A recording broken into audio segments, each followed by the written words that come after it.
Welcome to the Software People Stories. I'm Shiv. I'm Chitra. And I'm Gayatri. We bring you interesting, untold stories of people Associated with the creation Or consumption of software-based solutions. You'll hear stories of what worked, and sometimes what didn't, you will also hear very personal experiences. and insights that would trigger your thoughts And inspire you to do even greater things.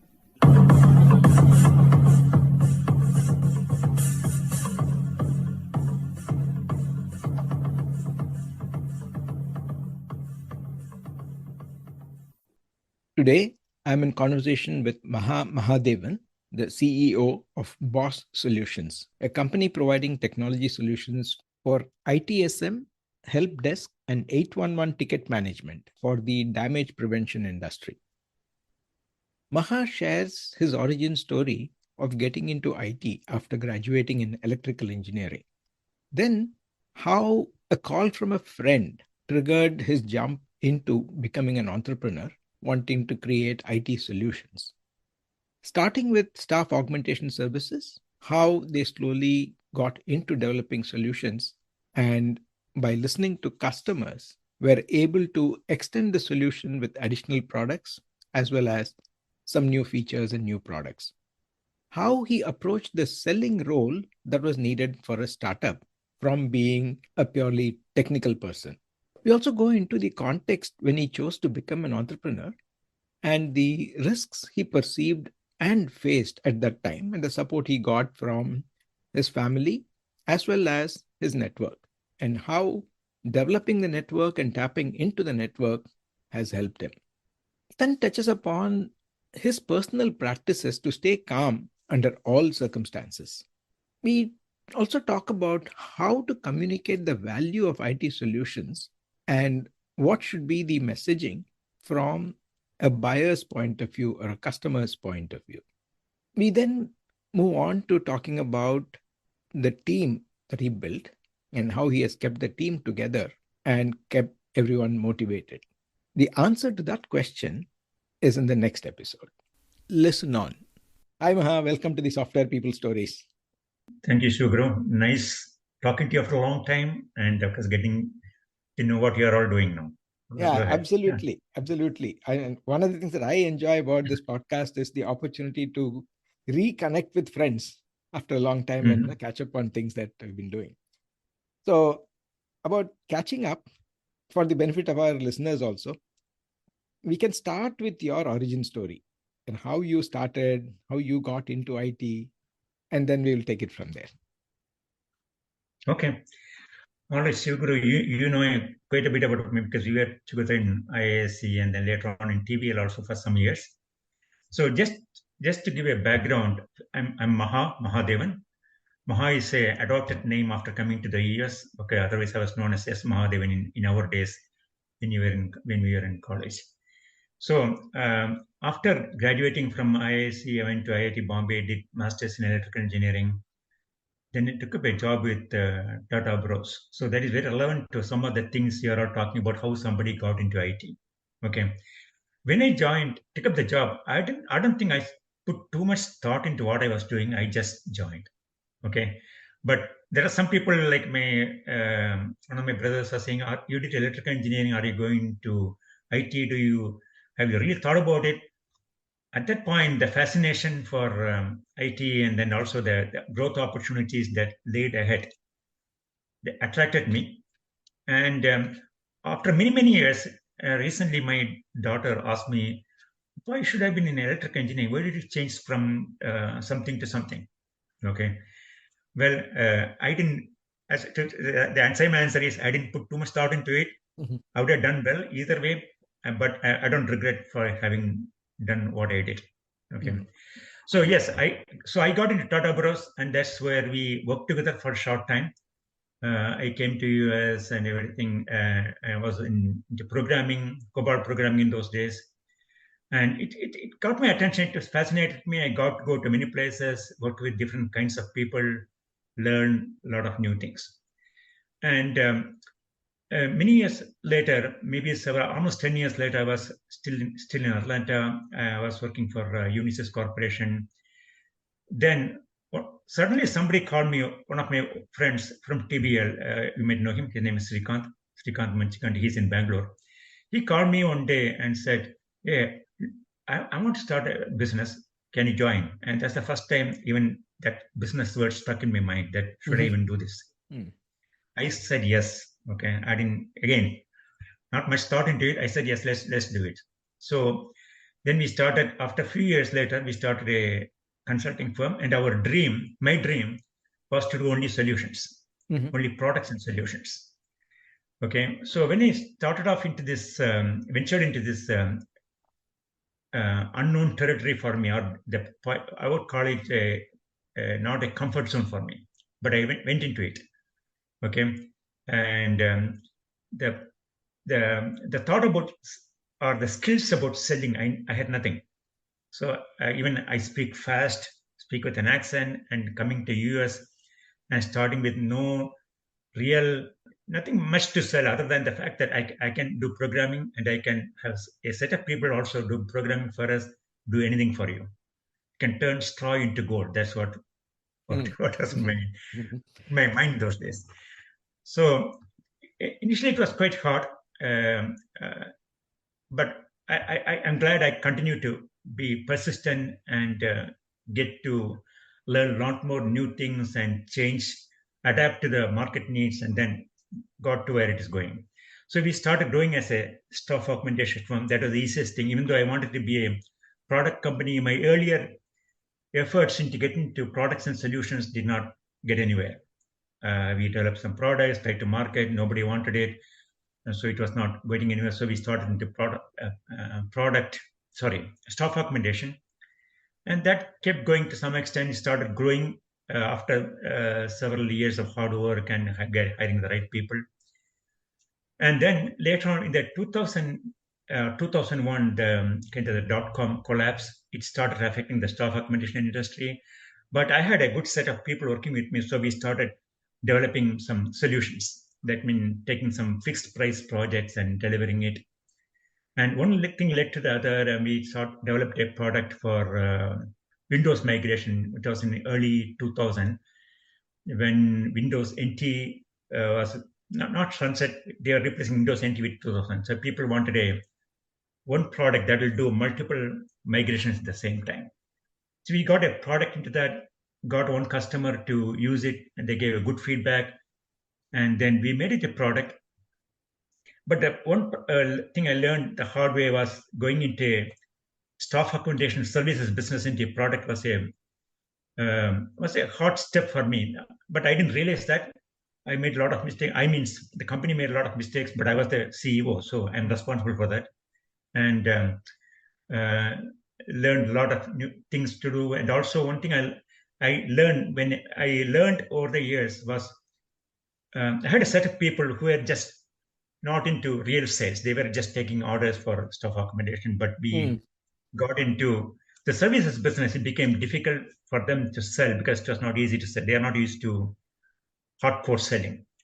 So we had to make some transitions, some changes, and of course, then the economy was not that good. So there are a lot of struggles to keep it going. Long story short, yes, we got the product, started selling. The Windows migration product led to another product called Windows Inventory. We started a inventory solution for the customers, and that started selling well. Basically, we had a management console. You can get inventory of all the computers in the network, give you all the license details and everything. And then people said, well, you should add a ticketing component to it. So we made a ticket management solution. So that became a ticket management solution on-premise. Then we made it a cloud product over the last few years. Then we got another opportunity while one of our customers wanted to manage the utility. They call the one-call tickets. Here it is basically, before you dig anywhere, you had to call 811. And you get a lot of tickets for the utilities, the water department, to manage and go and locate those tickets. See, we developed a ticket management solution for that because we were already doing a ticket management solution. So it became a part of the earlier help desk software. Then we made it a standalone product because it was not meeting all the needs. So we had to add a lot more capabilities like map integration, ticket routing, automatic routing, mobile apps, videos, pictures. So it just become quite a, I would say more, I won't say complex, it's a more sophisticated product. And we have earned a lot of customers over the past 7 years in that. So right now my dream has come true. I don't know if this is a real good dream, to be a product company and providing solutions. We don't do any staff augmentation. But looking back, I should not have done that kind of drastic steps, because it was quite risky. And we paid the price for that also, right? And things, because we thought there is light on one side and we start moving towards that, ignoring a lot of other things that were happening in the industry. So anybody who's starting, I would give them the advice that don't give up what you have, pursue the new one, but keep pursuing the old one also. Okay, that's the learning I had. But anyway, I'm glad where I am. Of course, it's a very subjective term to say doing well, but I felt we have come across a lot of hurdles and a good reputation in the utility industry for the 811, and the help desk product, it is doing well, but it had a lot of competition. So we are focusing on our main success is through keeping customers happy, and that's the key to success. So that's where I am, Shivguru, from where I started. Wonderful, and very inspiring story, Maha.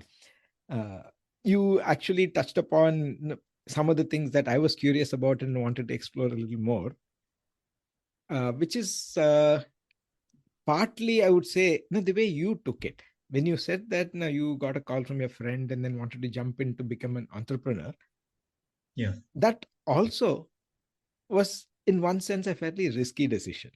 From a salaried job to jumping into something which you don't know how it'll work or what can be done or what will be the size, etc.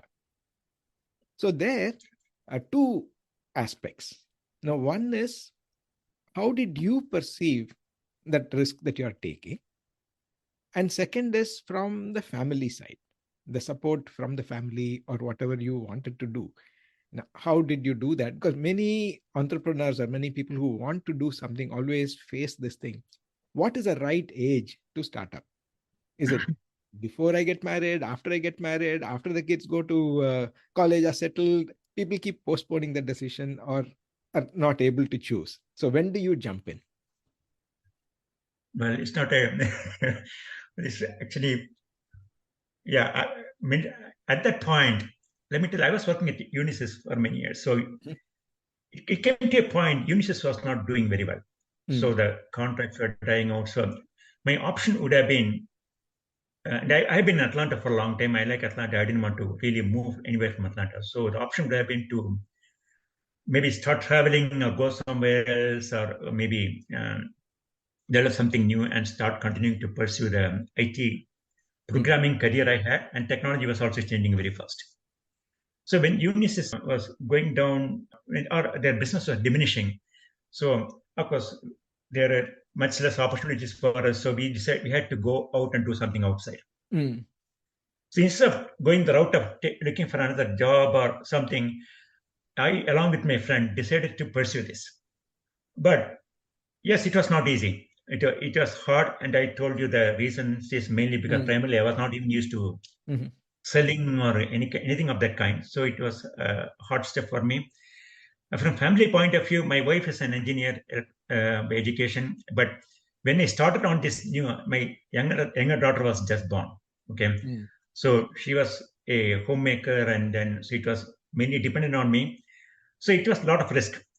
Looking back, I would say I took a lot of risks many other people would not have done. And I see, at least when they get onto a business, they would like their spouse to be doing something full time, so they have a steady income coming. I took that risk big time. But when I got into it, I reached a point I cannot go back and start all over.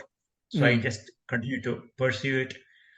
I think the message I want to share with anybody is, well, don't take this kind of risk, ideally. But if you get into it, do as if there's no other option here. Just keep pursuing it. Okay, just work hard, keep making hundreds of calls every day. People will hang up on you. People may not respond to you, but something led to the other. And then I also did a lot of networking. continue to meet a lot of people. I had reached out to you also many times, Shivaguru, right? When I was doing business. So that was one of my strength. I didn't mind sharing what I wanted and reaching out to people and taking no for an answer. So that led to giving a lot more opportunities here and there and led to found some leads to get to where we are.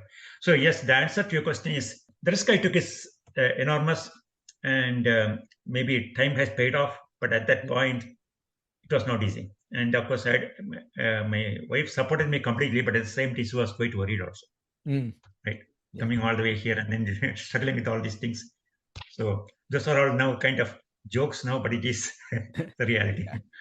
Yeah, the related question is the patience that you indicated. When you Yeah. reach out, make these cold calls and all that, or when you start up, how long do you need to be patient before you can see results? I mean, it's not that everybody has to wait, but at some time, you may start questioning, a self-doubt might creep in.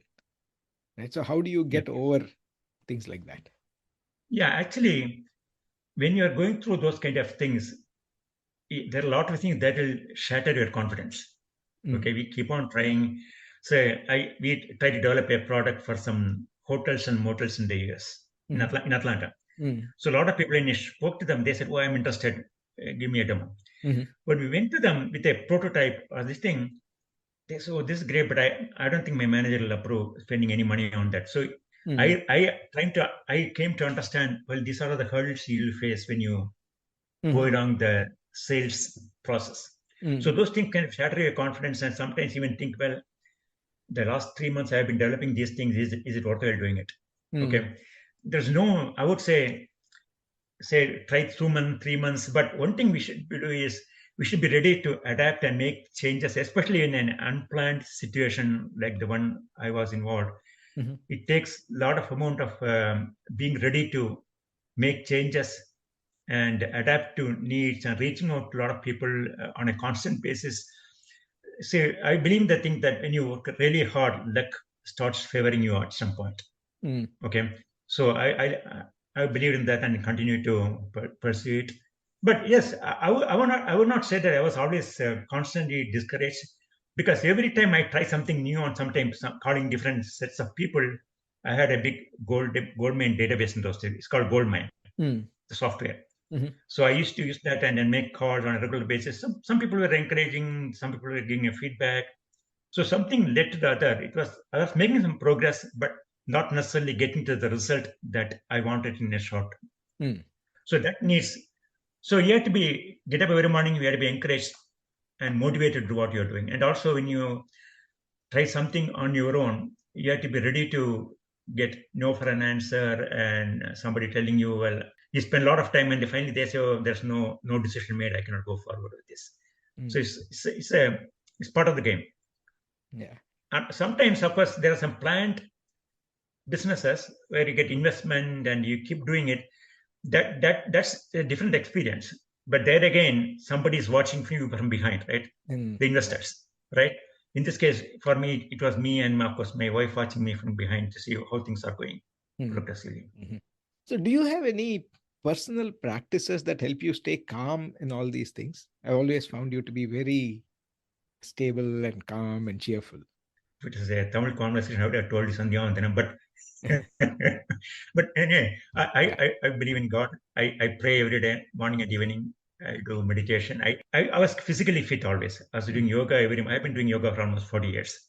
So every morning I do yoga. So those things kind of help me make sure that nothing affected my health. I was not having blood pressure or any of those things because of whatever was going on.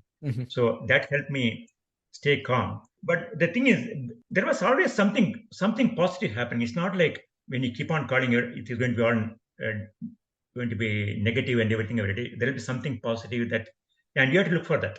And you have to get encouraged by that.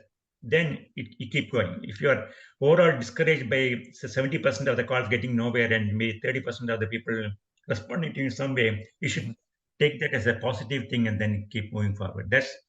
That's one thing I try to practice every day.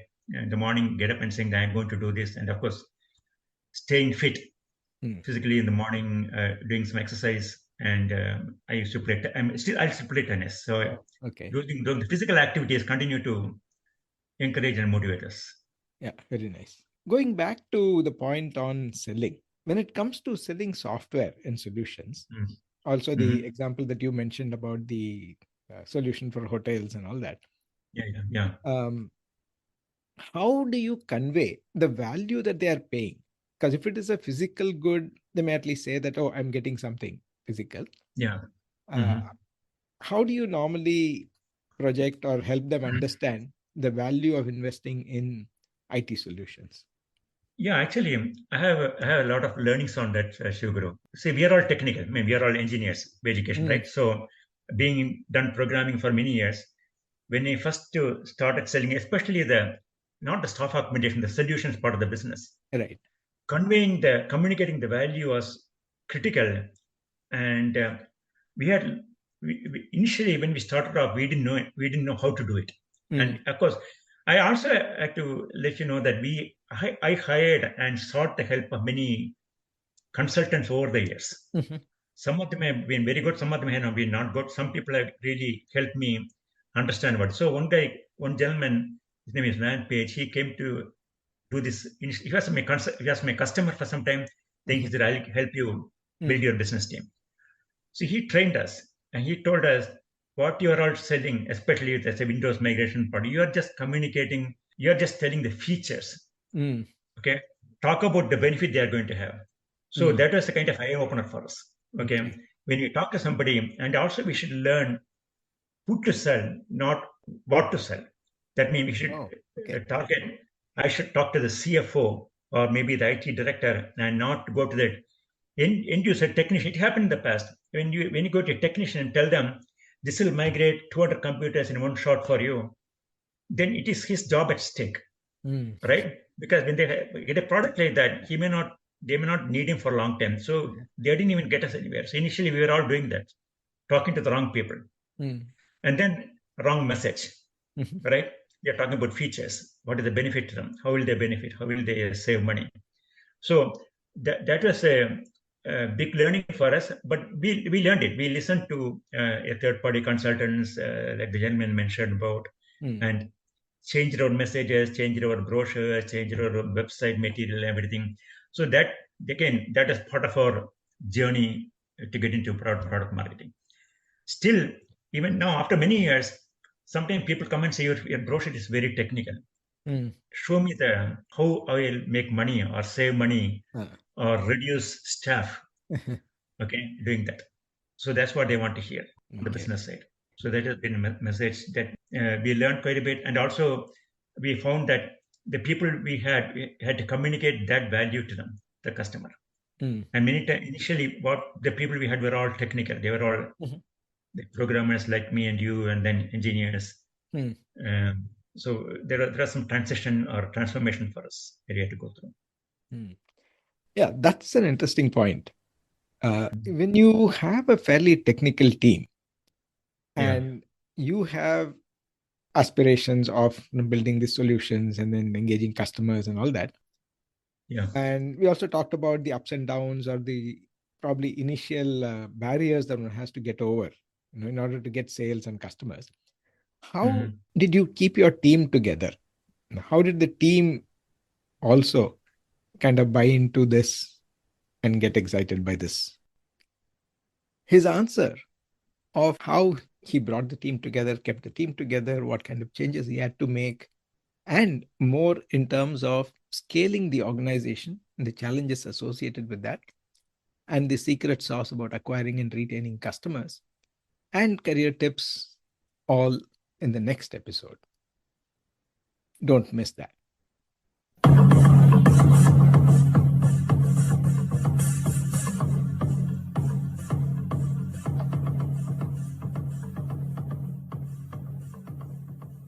We thank Siddharth for the music and Anita for promoting the Software People Stories. If you like this episode, please subscribe on your favorite podcast client and spread the word in your network. If you'd like to share your story, contact us at podcasts@pm-powerconsulting.com.